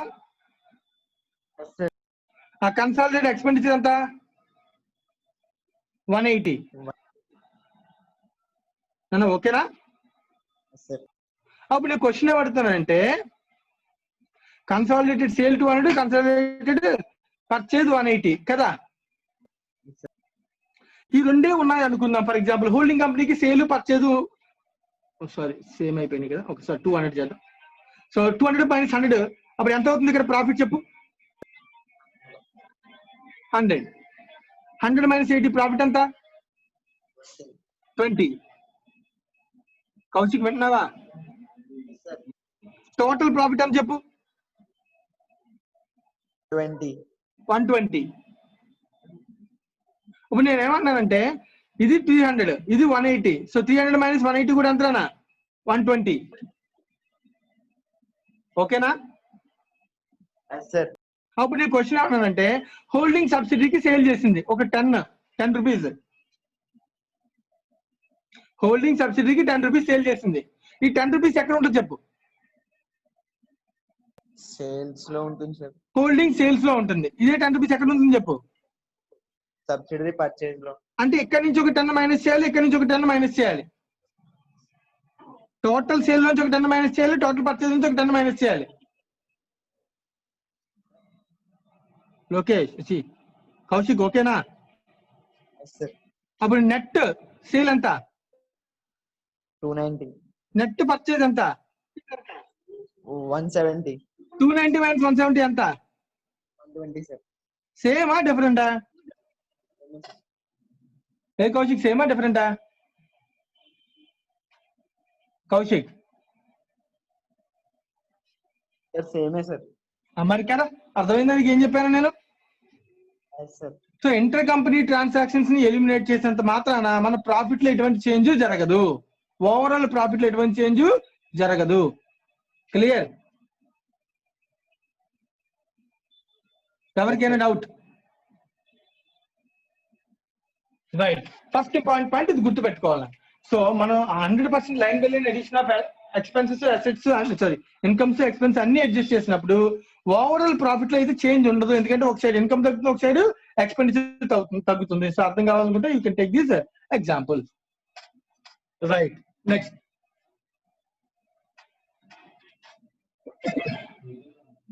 ఈ పాయింట్స్ ని బేస్ చేసుకుని మనం P&L తయారు చేయాలి. దీంతో పాటుగా ఇంకొక అడ్జస్ట్మెంట్ లాస్ట్ లో చేయాల్సినటువంటి అడ్జస్ట్మెంట్ అంటే బ్యాలెన్స్ షీట్ లో చూపించడం కోసం ఏం చేయాలంటే కొన్ని అడ్జస్ట్మెంట్స్ చేయాలి. అది ఆల్రెడీ ఇందాక మనం డిస్కస్ చేసాం. ఏంటవి? అన్డిలేజ్డ్ ప్రాఫిట్ ని అడ్జస్ట్ చేయాలి, మైనారిటీ ఇంట్రెస్ట్ షేర్ అడ్జస్ట్ చేయాలి, అలాగే కాస్ట్ ఆఫ్ ఇన్వెస్ట్మెంట్ కంపేర్ చేయడం కోసం cost of control, you can say cost of control కోసం ఏంటది? హోల్డింగ్ కంపెనీ యొక్క షేర్ ఇన్ ప్రీ ఎక్విజిషన్ కూడా మనం మైనస్ చేయాలి. ఇవన్నీ మైనస్ చేస్తే ఆటోమేటిక్ గా వచ్చేది ఏంటి అంటే కనుక the balance to be shown in balance sheet. So కానీ మనకి బ్యాలెన్స్ షీట్ లో ఎంత చూపిస్తామనే క్వశ్చన్ మార్క్ ఇక్కడ లేదు నాన్న. రైట్. మనం ఓన్లీ కన్సాలిడేటెడ్ P&L తయారు చేయమంటే ఇవి మాత్రం అడ్జస్ట్ చేస్తే సరిపోతుంది. రైట్. సో ఇది క్వశ్చన్ నెంబర్ 8. సో దీన్ని బేస్ చేసుకుని క్వశ్చన్ నెంబర్ 8 చేయాలన్నా. సో మనం ఇది చార్ట్ చదువుతాం. సో నేనేమి సాల్వ్ చేయలేదు, జస్ట్ ఈ క్వశ్చన్ చదివిన తర్వాత దీన్ని వాడు ఎలా అడ్జస్ట్ చేస్తాడో నీకు చూపిస్తాను అంతే. రైట్. ఇది మనం సాల్వ్ చేయాల్సినటువంటి పెద్ద సమ్ ఏమి కాదు. అందరూ కూడా కాన్సన్ట్రేట్ చేయండి. Question number 8. Given below are the P&L accounts of H Limited and its subsidiary S Limited for the year ending. ఇంకో H Limited, S Limited వాటి యొక్క ఇన్కమ్స్ ఇచ్చాడు, వాటి యొక్క ఎక్స్పెండిచర్ ఇచ్చాడు, వాటిలో ట్యాక్స్ అన్ని మైనస్ ఇచ్చాడు. The balance of profit is 1200, 150. That means total is 1350. The overall profit is 1350. నువ్వు వెళ్ళి ఇంటర్ కంపెనీ ట్రాన్సాక్షన్స్ ఎన్ని ఎలిమినేట్ చేస్తే ఓవరాల్ ప్రాఫిట్ ఎంత ఉంటుంది? 1350. First important point. అయితే H Limited sold goods to S Limited 120 lakhs at a cost plus 20%. అంటే వీడు 120 lakhs cost plus 20% అమ్మాడంట. సేల్ వాల్యూ ఇది. Inventory of S Limited includes 25 lakhs. Inventory ఉందంటే అన్డిలేజ్డ్ ప్రాఫిట్ ని అడ్జస్ట్ చేయాలి. ఇంటర్ కంపెనీ ట్రాన్సాక్షన్స్ వేరు, అన్డిలేజ్డ్ ప్రాఫిట్ వేరు. Administrative expense of S Limited include 5 lakhs paid to H Limited as a consultancy fee. Selling and distribution expense of H Limited include 10 lakhs paid to S Limited as a commission. Sale ఉంది, administrative expense ఉన్నాయి, selling and distribution expense ఉన్నాయి. ఈ మూడు కూడా ఏంటి? Inter company transactions. ఆ మూడింటిని కూడా ఎక్కడెక్కడ ఎఫెక్ట్? ఇక్కడ సేల్ అన్నప్పుడు ఇక్కడ సేల్ లో, ఇక్కడ పర్చేజ్ లో. అడ్మినిస్ట్రేటివ్ ఎక్స్పెన్స్ అన్నప్పుడు ఇక్కడ ఎక్స్పెండిచర్ లో, వాడికి ఇన్కమ్ లో. సెల్లింగ్ అండ్ డిస్ట్రిబ్యూషన్ ఎక్స్పెన్స్ అన్నప్పుడు ఇక్కడ ఎక్స్పెండిచర్ లో, అక్కడ ఇన్కమ్ లో మనం అడ్జస్ట్ చేయాలి. దానివల్ల ప్రాఫిట్ మారుతుందా? మారదు. Next, H Limited holds 80% of the equity share capital, 1,000 lakhs in S Limited prior to 15-16. అంటే అప్పటికే 80% హోల్డ్ చేస్తానన్న దాని అర్థం ఏంటి? అప్పటికే 80% హోల్డ్ చేస్తానంటే it's a holding subsidiary relationship. అంటే ఏజ్ 21 అప్లై అవుతుంది. హోల్డింగ్ సబ్సిడీ రిలేషన్షిప్ ఉంది. ప్రియర్ టు 15-16 ముందు నుంచే ఉంది. మనం 17 year లో ఉన్నాం. సో కాబట్టి రెండింటికి మనం ఇప్పుడు విడివిడిగా P&L కాదు, కన్సాలిడేట్ తయారు చేసి ప్రెజెంట్ చేయాలి అని చెప్పడమే ఈ concept meaning. H Limited took credit to the P&L account the proportionate amount of dividend declared and paid by S Limited for the year 15-16. Prepare the consolidated P&L account. This is another question. P&L account కి credit తీసుకెళ్ళాలంటే proportionate amount of dividend declared and paid by S Limited for the year 15-16. So ముందే కొనేసాడు, దాని తర్వాత dividend వచ్చింది, వాడు P&L తీసుకెళ్ళాడు, తప్పులేదు. అది కొన్న ముందు ఉన్నటువంటి ప్రాఫిట్స్ నుంచి అయితే ఖచ్చితంగా అది రాంగ్ అవుద్ది. సో ఇది పోస్ట్ ఎక్విజిషన్ P&L కి తీసుకెళ్ళాలి, తప్పేమీ జరగలేదు. రైట్, ఇది అన్న క్వశ్చన్. సో ఇప్పుడు దీని అడ్జస్ట్మెంట్ నువ్వు అబ్జర్వ్ చేస్తే, సో ఓవరాల్ గా నువ్వు ఫస్ట్ అవి ప్రాఫిట్ ఆఫ్టర్ ట్యాక్స్ వరకు ఇచ్చానన్నా డివిడెండ్ అది మైనస్ చేయలేదు, పక్కన పెట్టు. సో ఫస్ట్ ఇక్కడ మనం చెప్పినటువంటి అడ్జస్ట్మెంట్ చూస్తున్నాం. ఫర్ ఎగ్జాంపుల్ ఫస్ట్ సేల్స్ ఉన్నాయి 120 lakhs, H Limited సబ్సిడీకి అమ్మిందంట. అబ్జర్వ్ చేయాలన్నా సేల్స్ లో 120 మైనస్ చేశాడు. రైట్, ఓవరాల్ సేల్స్ నుంచి ఇక్కడ 120 మైనస్ చేశాడు. ఇదే 120 పర్చేజ్ లోంచి కూడా మైనస్ అవ్వాలి, చెక్ చేసుకో. Total cost of material purchase లోంచి కూడా 120 మైనస్ చేశాడు. 120 మైనస్ చేశాడు. సో పర్చేజ్ నుంచి మైనస్ చేశాడు, ఇక్కడేమో సేల్స్ నుంచి మైనస్ చేశాడు. అలాగే నెక్స్ట్ చూడు, అడ్మినిస్ట్రేటివ్ ఎక్స్పెన్స్ ఉన్నాయి. అడ్మినిస్ట్రేటివ్ ఎక్స్పెన్స్ అనేవి నీకు అబ్జర్వ్ చేస్తే అడ్మినిస్ట్రేటివ్ ఎక్స్పెన్స్ లో consultancy fee received by H Limited from S Limited 5 minus చేశాడు. ఇక్కడ ఎక్స్పెండిచర్ మైనస్ చేశాడు. అలాగే ఇక్కడ చూడు అదర్ ఇన్కమ్స్ లో కలిపేశాడు కాబట్టి ఇక్కడ 5 మైనస్ చేశాడు. 5 ఇక్కడ ఇన్కమ్స్ లో మైనస్ చేశాడు, ఇక్కడ ఎక్స్పెండిచర్ లో మైనస్ చేశాడు. అలాగే సెల్లింగ్ డిస్ట్రిబ్యూషన్ లో ఇక్కడ 10 ఇక్కడ ఎక్స్పెండిచర్ లో మైనస్ చేశాడు, ఇక్కడ ఇన్కమ్ లో మైనస్ చేశాడు. సో రెండు చోట్ల నుంచి మైనస్ అవుతుంది. సో ఓవరాల్ రెండు కలిసిపోయి, సో కాబట్టి దీనివల్ల ఎఫెక్ట్ ఏమీ ఉండదు. కాకపోతే ఇక్కడ చూడన్న అన్రియలైజ్డ్ ప్రాఫిట్ ని అడ్జస్ట్ చేస్తున్నాడు. అన్రియలైజ్డ్ ప్రాఫిట్ ని అడ్జస్ట్ చేస్తే మాత్రం రైట్ నా దీని ఎఫెక్ట్ ప్రాఫిట్ మీద పడుతుంది. ఎందుకంటే మనం నీకు గుర్తుంటే మనం కన్సాలిడేటెడ్ బ్యాలెన్స్ షీట్ తయారు చేసేటప్పుడు 4 అడ్జస్ట్మెంట్స్ అన్ని అడ్జస్ట్మెంట్ చేస్తాం. లైక్ ప్రీ మైనారిటీ ఇంట్రెస్ట్ వెళ్తుంది, పోస్ట్ ఈక్వేషన్ ప్రాఫిట్స్ లో మైనారిటీ షేర్ ఇంట్రెస్ట్ వెళ్తుంది, ప్రీ ఈక్వేషన్ ప్రాఫిట్స్ లో holding company share cost of control adjust అవుతుంది, పోస్ట్ ఈక్వేషన్ ప్రాఫిట్స్ లో holding company share balance sheet లో కనబడుతుంది. మనం అన్ని అడ్జస్ట్మెంట్స్ చేస్తాం అనేది కొన్ని చేస్తున్నాం. రైట్, అన్ని చేయొచ్చు, కొన్ని చేయొచ్చు. సో కన్సాలిడేట్ P&L అయితే ముందు అన్ని 100% యాడ్ చేయాలి. సో అన్రియలైజ్డ్ ప్రాఫిట్ అనేది మరి ఇక్కడ స్టాక్ కన్నా అనేది ఇది స్టాక్ చూపించేటప్పుడు స్టాక్ వాల్యూ తగ్గించాలి కాబట్టి మైనస్ చేశాడు. ప్రాఫిట్ పెరిగిపోయి ఉంటుంది, అన్రియలైజ్డ్ ప్రాఫిట్ ఏం చేయాలి, క్రెడిట్ సైడ్ నుంచి తగ్గించాలి. అన్రియలైజ్డ్ ప్రాఫిట్ కనిపెట్టాడు, దాన్ని ఏం చేశాడు, మైనస్ చేశాడు. ఇది ఒక అడ్జస్ట్మెంట్. రైట్, సో మిగిలినంత యాస్టిజ్ గా కలిపేసి మనం చేసేయచ్చు. సో దాన్ని బేస్ చేసుకుని మనం ఏం కనిపెట్టచ్చు, ప్రాఫిట్ కనిపెట్టచ్చు. So what is the profit 2696. So ఇప్పుడు నేను క్వశ్చన్ అడుగుతున్నాను కౌశిక్. కౌశిక్ ఇప్పుడు దీనిలో చెప్పిన అడ్జస్ట్మెంట్ అని అర్థమైనట్టేనా? రైట్, ఇప్పుడు నేను క్వశ్చన్ అడుగుతున్నాను. నేను ఇందాక ఇక్కడ చెప్పిన ప్రాఫిట్ ఎంత సార్? వాడి బ్యాలెన్స్ షీట్ వాడు ఇచ్చిన క్వశ్చన్ లో ఇచ్చిన ఓవరాల్ ప్రాఫిట్ ఎంత బిఫోర్ ట్యాక్స్ బిఫోర్ డివిడెండ్ చూడు, ఇది కదా బిఫోర్ డివిడెండ్ 2400 300 అంటే 2700. కానీ ఇక్కడ 2696 తగ్గిపోయింది. ఎందుకని తగ్గిపోయింది?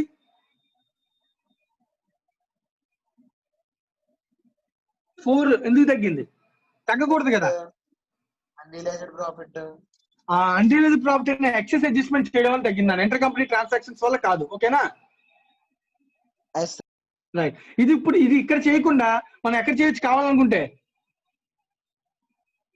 ఓవరాల్ ప్రాఫిట్ లో నుంచి కూడా అడ్జస్ట్మెంట్ లాస్ట్ లో చేయొచ్చు. ఎందుకనంటే ఇది ఒక్కటే కాదు అడ్జస్ట్మెంట్స్, ఇదంతా తీసుకెళ్లి మన బ్యాలెన్స్ షీట్ లో రాసేస్తామా? 2700 తీసుకెళ్లి బ్యాలెన్స్ షీట్ లో రాసేస్తామా కౌశిక్? నో. మరి 2700 లో బ్యాలెన్స్ షీట్ లోకి ఏం వెళ్తుంది? కేవలం 2696 కాదు, 2696 కూడా బ్యాలెన్స్ షీట్ కి వెళ్ళదు. ఎందుకని? కొంత మైనారిటీ ఇంట్రెస్ట్ వెళ్ళిపోద్ది. ఎంత మైనారిటీ ఇంట్రెస్ట్ వెళ్తుందో చెప్పగలవా?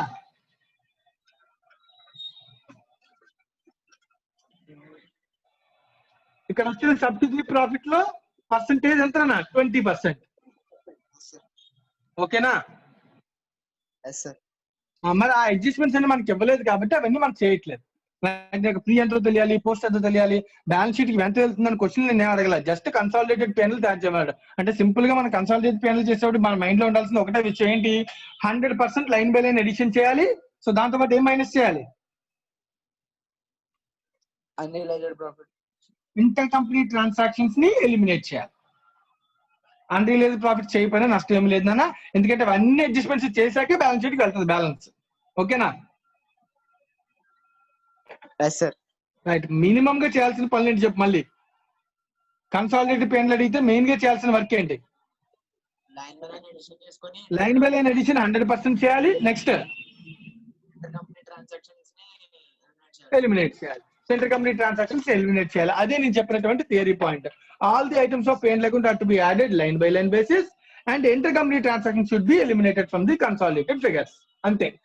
ఇది మాత్రమే గుర్తుపెట్టుకుని మనం ఏం చేయాలి, కన్సాలిడేటెడ్ P&L ని ప్రిపేర్ చేయాలి. సో ఇది మీరు వర్కౌట్ చేసుకోవచ్చు అన్న. సో దీని ఇంతకు మించి మనం చెప్పడానికి ఏమీ లేదు. రైట్. సో దీంతో consolidated P&L is completed. So ఎవరికైనా ఏమైనా డౌట్ ఉంటే అడగండి. ఇంకా అడ్జస్ట్మెంట్స్ చేయాలి, ఎందుకంటే మన బ్యాలెన్స్ షీట్ కి వెళ్ళే ఐటమ్ అసలు అది కానే కాదు. మన బ్యాలెన్స్ షీట్ కి వెళ్ళాల్సింది ఎంత అంటే అన్రియలైజ్డ్ ప్రాఫిట్ అడ్జస్ట్ చేయాలి, మైనారిటీ ఇంట్రెస్ట్ చేయాలి, హోల్డింగ్ కంపెనీ షేర్ అంతా కూడా ప్రీ ఈక్వేషన్ అది కూడా అడ్జస్ట్ చేయాలి, because it will go to cost of control. మన బ్యాలెన్స్ షీట్ కి వెళ్ళేది కేవలం ఏంటి అంటే కనుక పోస్ట్ ఈక్వేషన్ ప్రాఫిట్స్ లో ఉన్నటువంటి దానిలో హోల్డింగ్ కంపెనీ యొక్క షేర్ మాత్రమే బ్యాలెన్స్ షీట్ కి వెళ్తుంది, మిగిలిన ఏది కూడా బ్యాలెన్స్ షీట్ కి వెళ్ళదు. Consolidated P&L for the purpose of presentation కోసం కలిపి చూపిస్తాం తప్ప what to be shown in the balance sheet అంటే మనం ఆల్రెడీ కన్సాలిడేటెడ్ బ్యాలెన్స్ షీట్ కి స్టెప్ నెంబర్ 1 నుంచి 7 వరకు ఏదైతే ప్రొసీజర్ ఫాలో అయ్యామో ఆ ప్రొసీజర్ ప్రకారం చేసుకుంటూ వెళ్ళి బ్యాలెన్స్ షీట్ ని ప్రిపేర్ చేయాలి. Right. This is the concept related to preparation of consolidated P&L. Any doubts? Right. So ఇక లాస్ట్ అండ్ ఫైనల్ ఒకే ఒక కాన్సెప్ట్ పెండింగ్ ఉందని, that is uniform accounting policies.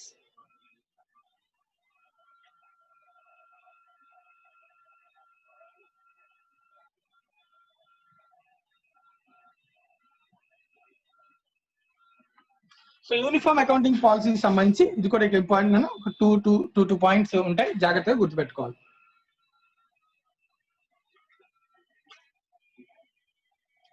As per accounting standard number 21,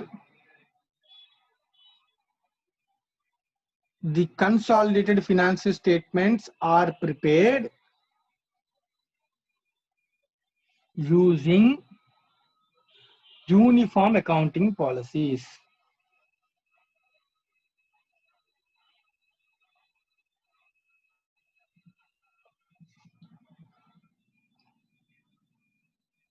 Gangadhar.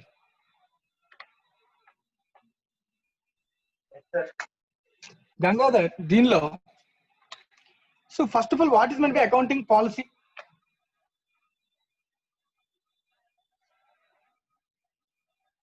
Gangadhar ఉన్నావా? Yes, sir. What is meant by accounting policy?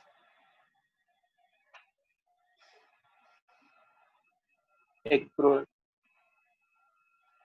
నీకు గుర్తుందా, మనం already foundation లో కూడా నేర్చుకున్నాం. What is meant by accounting policy? Accounting policy refers to accounting principle and methods of applying those principle కదా. Yes, sir. అంటే for example depreciation అనేది ఒక ప్రిన్సిపల్, దానికి సంబంధించిన మెథడ్ ఏంటి, like SLM, WDV, different methods ఉంటాయి కదా. Yes, sir. రైట్. వాడు చెప్తున్న ఫస్ట్ పాయింట్ చూడు, CFS consolidated financial statements are prepared using uniform accounting policies. అంటే హోల్డింగ్ సబ్సిడీ రెండింటికి కూడా ఎలాంటి పాలసీస్ ఉండాలి? Uniform. యూనిఫామ్ అంటే సిమిలర్. అంటే వాడు డిప్రిసియేషన్ కడుతున్నాడు, వీడు డిప్రిసియేషన్ కడుతున్నాడు, వాడు SLM వాడితే వీడు కూడా ఏం వాడాలి, SLM. మరి రెండు కూడా డిఫరెంట్ ఉండకూడదా? For example subsidy WDV, holding SLM వాడకూడదా? ఉంటాయా ఉండవా? జనరల్ గా ఉంటాయి సార్. ఉండొచ్చు. మరి డిఫరెంట్ గా ఉంటే ఏం చేయాలి? పాయింట్ నెంబర్ 2 జాగ్రత్తగా రాసుకో. If any company in the same group uses accounting policies other than those adopted in consolidated financial statements.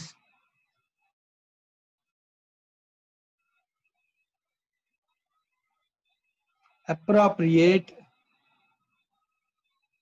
adjustments are to be made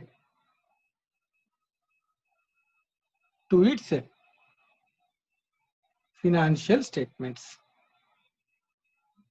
so వీళ్ళు చెప్పేది ఏంటంటే సిమిలర్ సేమ్ గ్రూప్స్ లో కనుక డిఫరెంట్ పాలసీస్ ఉంటే కనుక other than those adopted for CFS. First of all అసలు consolidated finance statements ఎవరు adopt చేస్తారు, ఎవరు చేస్తారు? కౌశిక్, సారీ కౌశిక్ కాదు, Akshay Jain. Yes, sir. Akshay Jain, consolidated finance statements ఎవరు ప్రిపేర్ చేస్తారు? Holding company. Holding company. అంటే హోల్డింగ్ కంపెనీ ఏదైతే పాలసీ తీసుకుంటుందో అదే పాలసీ ఎవరు అడాప్ట్ చేసుకోవాలి? Subsidiary company కూడా అదే అదే మన అర్థం అనేది, బట్ మీనింగ్ అదే. Any company in the same group uses the different accounting policy other than those adopted in CFS. CFS కోసం అడాప్ట్ చేసుకునేది హోల్డింగ్ కంపెనీ పాలసీ. అది కానీ తీసుకోకపోతే కనుక appropriate adjustment is to be made to its financial statements. అంటే ఎవరికి adjust చేయాలి? Adjustment ఎవరి బుక్స్ లో చేయాలి? అడ్జస్ట్మెంట్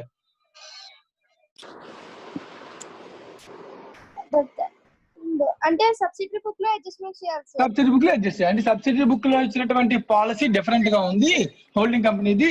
సో ముందు సబ్సిడరీ బుక్స్ ని అడ్జస్ట్ చేయండి, ఆ తర్వాత కన్సాలిడేట్ చేయండి అని చెప్తున్నాను. ఓకేనా? Yes, sir. Right. Next point, last point చెప్తున్నా. If it is not practicable, chances ఉండొచ్చు ఒకవేళ మార్చకూడదు అని చెప్పొచ్చు. To use uniform accounting policies. ఎందుకంటే కొన్నిసార్లు కంపల్సరీగా డబ్ల్యూడీ ఫాలో అవ్వాలి, కొంతమంది డబ్ల్యూడీవీ కాకుండా ఎస్ఎల్ఎం కంపల్సరీగా ఫాలో అవ్వాలని చెప్పేశారు అనుకో. For example, then it is not practicable to use the uniform accounting policies, then the fact should be disclosed. Fact ని చెప్పాలని క్లియర్ గా, ఎందువల్ల మేము చేయలేకపోతున్నాం, ఎందువల్ల నేను మార్చట్లేదు, మార్చకుండానే నేను అకౌంటింగ్ చేసేసాను అనే విషయాన్ని క్లియర్ గా వాడు డిస్క్లోజ్ చేయాలి. ఫ్యాక్ట్ నేను చెప్తాను. రైట్? అవకాశం ఉంటే అడ్జస్ట్ చేయండి, లేకపోతే డిస్క్లోజ్ చేయండి. వాడు చెప్తున్న పాయింట్స్. ఇది యూనిఫామ్ అకౌంటింగ్ పాలసీ సంబంధించినటువంటి థియరీ. రైట్? సో దీనికి సంబంధించినటువంటి ఒకే ఒక క్వశ్చన్ ఉందన్న, ఇలిస్ట్రేషన్ నెంబర్ 9. సో క్వశ్చన్ చదువుతాను, క్వశ్చన్ చదివిన తర్వాత మీరు నాకు దీన్ని ఏం చేయాలి ఏంటనేది చెప్తారు. కానీ క్వశ్చన్ ఫస్ట్ చదువుతాను చెప్పు, కాన్సన్ట్రేట్ చేయండి. సో దీనిలో ఉన్నటువంటి మీనింగ్ అర్థం చేసుకున్నా. Right. Consider the following summarised balance sheet of subsidiary. So మనకి ఇచ్చింది సబ్సిడరీ అండి. ఓకేనా? మనకి హోల్డింగ్ కంపెనీ గురించి ఏమి ఇవ్వలే, మనకి సబ్సిడరీ బ్యాలెన్స్ షీట్ ఇచ్చాడు. సబ్సిడరీ బ్యాలెన్స్ షీట్ లో 15 years 16 years రెండు ఇచ్చాడు. 2 years balance sheet of the subsidiary ఇచ్చాడు, హోల్డింగ్ ఇవ్వలే. రైట్? ఇచ్చి దానిలో చూడండి, షేర్ క్యాపిటల్ సేమ్ ఉంది, రిజర్వ్స్ మారింది, ట్రేడ్ పేయబుల్ మారింది, bank overdraft project. General గా liabilities and assets every year మారుతాయి. ఫిక్స్డ్ అసెట్స్ కాస్ట్ ఉంది, ప్లస్ డిప్రిసియేషన్ 48, నెక్స్ట్ ఇయర్ కి 48 + 48 96. సో మైనస్ ఇది cost minus depreciation, accumulate depreciation, then WDV 224, 272 cost 224. So non current assets 4 lakhs, investments, inventory, trade receivables, prepaid expenses, cash in bank data ఇచ్చారు. General subsidy data ఇచ్చారు. Also consider the following information. B Limited is a subsidiary of A Limited. So B అనేది A కి subsidiary, అంటే A is a holding company, B is a subsidiary company. Clarity ఇస్తున్నాను. Follows the calendar year is the accounting year. So ఇద్దరు calendar year follow అవుతున్నారు. Happy, మంచిది. A Limited values inventory on weighted average basis, while B Limited uses FIFO to bring the B Limited value in line with those of A Limited. Its value of inventory is to be required to be reduced by 12,000 at the end of 2015 and 34,000 at the end of 2016. So A Limited values inventory on weighted average. So inventory valuation అనేది ఒక policy, దానికి సంబంధించిన method weighted average. So weighted average అనే ఒక policy A Limited follow అవుతుంది, holding follow అవుతుంది. అంటే subsidy కూడా ఏం ఫాలో అవ్వాలి? weighted average ఫాలో అవ్వాలి. కానీ సబ్సిడీ ఏం ఫాలో అవుతుంది? FIFO ఫాలో అవుతుంది. మరి FIFO నుంచి వెయిట్ యావరేజ్ కి మారాలంటే అడ్జస్ట్మెంట్ చేయాలి కదా. ఆ అడ్జస్ట్మెంట్ కోసం నువ్వు క్యాలిక్యులేట్ చేయాల్సిన అమౌంట్ కూడా వాడు చెప్పేస్తున్నాడు. సో ఏం చేయాలంటే దానికోసం reduce value of inventories to be reduced by 12,000. 15 year కి 12,000, 16 year కి 34,000 అడ్జస్ట్ చేయాలి అని చెప్తున్నాను. ఇది ఒక పాయింట్. అలాగే B Limited directs 1% of the trade receivable general provision against doubtful debts. So 1% general గా ప్రొవిజన్ చేస్తారంట. ఆ ప్రొవిజన్ కాన్సెప్ట్ హోల్డింగ్ ఫాలో అవ్వట్లే. ఫాలో అయితే చెప్పేవాడు కదా, కాబట్టి ఫాలో అయినప్పుడు దీన్ని కూడా ఏం చేయాలి, రివర్స్ చేయాలి. సో వాడు ఏదైతే ఫాలో అవుతాడో హోల్డింగ్ అది సబ్సిడీ చేయాలి. అలాగే prepaid expenses of be limited, prepaid expenses ఇక్కడ ఉందా 7248 అయిందా, అంటే దాని అర్థం ఎంత కట్ చేశాడు నాన్న, ఎవ్రీ ఇయర్ ఎంత రైట్ ఆఫ్ చేస్తాడు, 72,000 మైనస్ 48,000, 24,000 రైట్ ఆఫ్ చేశాడు నాన్న ఒక ఇయర్ లో. మీనింగ్ అర్థమైతే అక్కడ దాని ప్రకారం, right. Be limited include advertisement expenditure carried forward for 60,000 in 2015. So 72 లో 60 ఉందంట, అండ్ 30,000 in 2016, దీనిలో 30 ఉందంట. సో 60, 30 and 30,000 ఉందంట. Being part of the initial advertisement expenditure of 90,000 in 2015, which is being written off over the 3 years, similar amount of advertising expenditure of A Limited has been fully written off. ఈడేమో కొంత right of చేస్తాను, 90 నుంచి 60, 60 నుంచి 30 ఇలా right of చేసుకుంటూ వెళ్తున్నాడు వాడు. కానీ initial advertisement expenditure 2015 లో 90,000 అయింది. ఆ ఇయర్ లో 30,000 రైట్ ఆఫ్ చేసి బ్యాలెన్స్ షీట్ లో చూపించాడు, 60 చూపించాడంట. మళ్ళీ దీనిలో ఇంకో 30 క్లోజ్ చేసి రైట్ ఆఫ్ చేసి ఇంకో 30 చూపించాడంట. అంటే ఎవ్రీ ఇయర్ 30 రైట్ ఆఫ్ చేసుకుంటూ వెళ్తున్నాడు. ఇది బి లిమిటెడ్ ఫాలో అవుతుంది. కానీ ఏ లిమిటెడ్ ఏం చేస్తుంది, similar amount be written off fully, ఒకేసారి మొత్తం రైట్ ఆఫ్ చేస్తుందంట. మరి ఈడి పాలసీ వేరు, ఆడి పాలసీ వేరు. మరి అలాంటప్పుడు ఇటు బ్యాలెన్స్ షీట్ తీసుకెళ్లి ఆడి బ్యాలెన్స్ షీట్ లో కన్సల్టేట్ చేయొచ్చా, చేయకూడదు, మనం మార్చుకోవాలి. సో ఈ చెప్పిన ఈ పాయింట్స్ వల్ల ఏమేమి మారుతాయో ఐడెంటిఫై చేసి మనం మార్చుకోవాలి. Restate the balance sheet of be limited as on 31st December 2016 after considering the above information for the purpose of consolidation. Would restate the necessary be make the accounting policy adopted by A and B is uniform. So uniform గా ఉండడం కోసం restatement కంపల్సరీగా చేయాలంట. ఏంటి చేయాలి restatement అనేది మనం ఇక్కడ ఉన్న పాయింట్స్ ప్రకారం సాల్వ్ చేయాలి అని వాడు క్వశ్చన్ అడుగుతున్నాడు, right. Aksha Jain, yes sir. Right, జాగ్రత్తగా అబ్జర్వ్ చేయాలని ఇక్కడ first of all point to point వెళ్దాం. Okay sir. ఫస్ట్ ఇన్వెంటరీకి వెళ్దాం. Yes sir. 15 లో 12,000 ఇన్వెంటరీ మైనస్ చేయాలి, ఓకే సార్. 34,000 ఇన్వెంటరీ మైనస్ చేయాలి 16 లో. 15 లో 16 లో different. Yes sir. Closing stock ని రాంగ్ గా వాల్యూ చేశాడు. 6K. Yes sir. Closing stock ని బి లిమిటెడ్ ఫిఫో లో వాల్యూ చేశాడు, ఏ లిమిటెడ్ ఏమో వెయిటెడ్ యావరేజ్ లో చేశాడు. సో బి లిమిటెడ్ నుంచి ఏ లిమిటెడ్ కి అడ్జస్ట్మెంట్ చేయాలంటే, కన్సాలిడేట్ చేయాలంటే బి లిమిటెడ్ ఇన్వెంటరీని తగ్గించాలని చెప్తున్నాడు. Yes sir. B limited inventory తగ్గితే, ఒక ఇన్వెంటరీ వాల్యూ తగ్గితే నాకు ఎఫెక్ట్ అయ్యే ఏమేంటి, ప్రాఫిట్ ఎఫెక్ట్ అవుతుంది సార్. ప్రాఫిట్ ఎఫెక్ట్ అవుతుంది, ఇన్వెంటరీ ఎఫెక్ట్ అవుతుంది. ఎస్ సార్, రెండు ఎఫెక్ట్ అవుతాయి సార్. రైట్. కానీ ఇప్పుడు నువ్వు అబ్జర్వ్ చేస్తే 2015 ఇయర్ లో క్లోజింగ్ స్టాక్ తగ్గింది అనుకో, అది నెక్స్ట్ 16 ఇయర్ లో ఏమవుద్ది సార్? ఒకసారి మళ్ళీ అడగండి సార్. 2015 లో ఉన్న క్లోజింగ్ స్టాక్ 2016 లో ఏమవుద్ది, ఓపెనింగ్ స్టాక్. అంటే ఇప్పుడు ఇన్వెంటరీ క్రెడిట్ సైడ్ తగ్గించాను 2015 లో. Yes sir. మరి 2016 లో ఇన్వెంటరీ ఓపెనింగ్ సైడ్ ఏం చేస్తాను, అది కూడా రెడ్యూస్ చేయాలి సార్. చేయాలి కదా. అంటే దాని వల్ల ఒక ఇన్కమ్ తగ్గుతుంది, ఒక ఎక్స్పెండిచర్ తగ్గుతుంది. దాని వల్ల ప్రాఫిట్ ఎఫెక్ట్ అవుతుందా? నో సార్, ఎఫెక్ట్ అవ్వచ్చు. మరి 2016 లో క్లోజింగ్ స్టాక్ తగ్గింది అనుకో, అప్పుడు ప్రాఫిట్ ఎఫెక్ట్ అవుతుంది సార్. 16 ప్రాఫిట్ ఎఫెక్ట్ అవుతుంది. ఎందుకని? అది మన 17 ఇయర్ ది చూడ అప్పటికి. Yes sir. సో కాబట్టి సో దీనిలో 34,000 మాత్రమే అడ్జస్ట్ అవుతుంది. దాన్ని అందుకని ఇక్కడ ఏం చేస్తారు చూడు, 34,000 అడ్జస్ట్ చేశారు సార్. అడ్జస్ట్ చేశారు. దేని నుంచి? ప్రాఫిట్ నుంచి. అలాగే ఇది ఇన్కమ్ కూడా ఎక్కడ ఎఫెక్ట్ అవుద్ది, ప్రాఫిట్ మైనస్ చేశాడు. అలాగే 2016 బ్యాలెన్స్ షీట్ లో ఇన్వెంటరీ కూడా ఏమవుద్ది, రెడ్యూస్ అవుతుంది సార్. సో అది కూడా చెక్ చేద్దాం. బ్యాలెన్స్ షీట్ లో జాగ్రత్తగా అబ్జర్వ్ చేయి, ఇన్వెంటరీలో 34,000 మైనస్ చేశారు. కనబడుతుందా? Yes sir. రైట్, అయిపోయింది. Point number 1 B point over. Yes sir. Right. C point వెళ్ళి సి లో 1% ప్రొవిజన్ కట్ చేసి ట్రేడ్ రిసీవబుల్స్ ఇస్తారంట. So B limited trade receivables 8,91,000 ఉంది కరెంట్ ఇయర్ లో.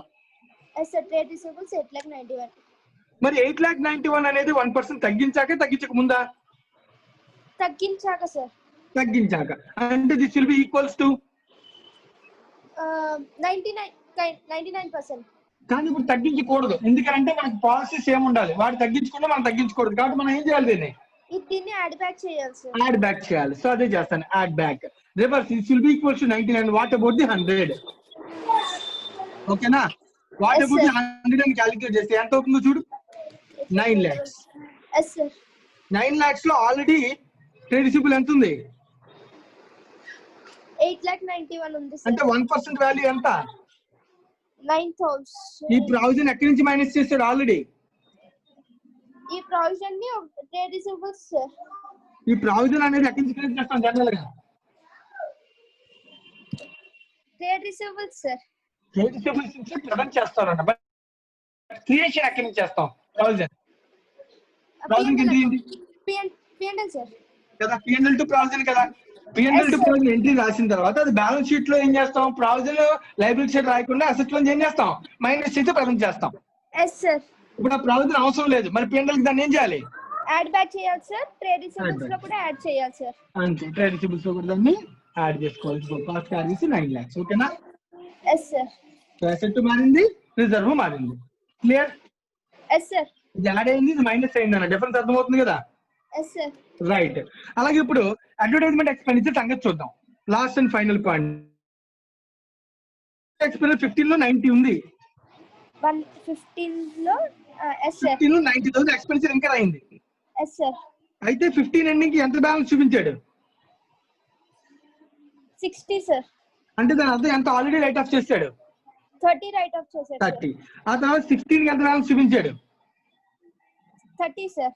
అంటే 16 నుంచి 30 కి ఎంత రైట్ ఆఫ్ చేశాడు?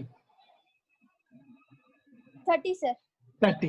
అంటే ఓవరాల్ 90 లో ఇప్పుడు దాకా ఎంత రైట్ ఆఫ్ చేస్తాడు? 60 సార్. ఇంకా ఎంత బ్యాలెన్స్ ఉంది? 30. ఓకేనా? ఇప్పుడు క్వశ్చన్ ఏంటంటే హోల్డింగ్ కంపెనీ అది కూడా ఉంచదంట. హోల్డింగ్ కంపెనీ మొత్తం రైట్ ఆఫ్ చేస్తుందంట. మరి బి లిమిటెడ్ కూడా ఏం చేయాలి? అది మిగతా 30 కూడా రైట్ ఆఫ్ చేసేయాలి సార్. అదే చేశాడు ఇక్కడ. 30,000 రిజర్వ్స్ నుంచి ఏం చేశాడు? మైనస్ చేశాడు. అలాగే ప్రీపెయిడ్ ఎక్స్పెన్స్ అనే అసెట్ ని 0 చేసేసాడు. అంటే చూడు 18 ఎందుకు చేశాడు? ఇక్కడ నీకు ఎంత ఉంది? 48 ఉంది సార్. మైనస్ 48 లో 30 పోతే 18 మిగులుతుంది సార్. అర్థమైందా నాన్న? ఎస్ సార్, అర్థమైంది సార్. ఇలా రిజర్వ్స్ సంబంధించి అడ్జస్ట్మెంట్స్ అన్ని చేసాక ఫైనల్ గా రిజర్వ్ ఎంత అయింది? 6,59,000. ఇదే తీసుకెళ్లి బ్యాలెన్స్ షీట్ లో చూపించాను. Yes sir. ఓకేనా? అంటే ముందు మనం ఈ అడ్జస్ట్మెంట్ చేయడం ద్వారా ఇన్వెంటరీ మైనస్ చేయాలి, ప్రావిజన్ యాడ్ చేయాలి, advertisement expenditure prepaid expenditure minus చేయడం ద్వారా రిజర్వ్ మారింది. 3 అసెట్స్ లైబిలిటీస్ అడ్జస్ట్ అయ్యాయి. వాటిని అడ్జస్ట్ చేస్తే ఆటోమేటిక్ గా బ్యాలెన్స్ షీట్ ఏమైంది? మారింది. Yes sir. మారిపోయిన బ్యాలెన్స్ షీట్ తీసుకెళ్లి ఏం చేయొచ్చు? ఇప్పుడు కన్సాలిడేట్ చేసేయచ్చు సార్. కన్సాలిడేట్ చేసేసి ఎవరితో? ఏ లిమిటెడ్ తో. Yes sir. Right? This is the concept related to uniform accounting policy. It's very easy and normal topic.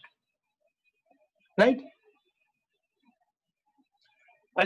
So దీంతో మనకి uniform accounting policies illustration number 9 is over.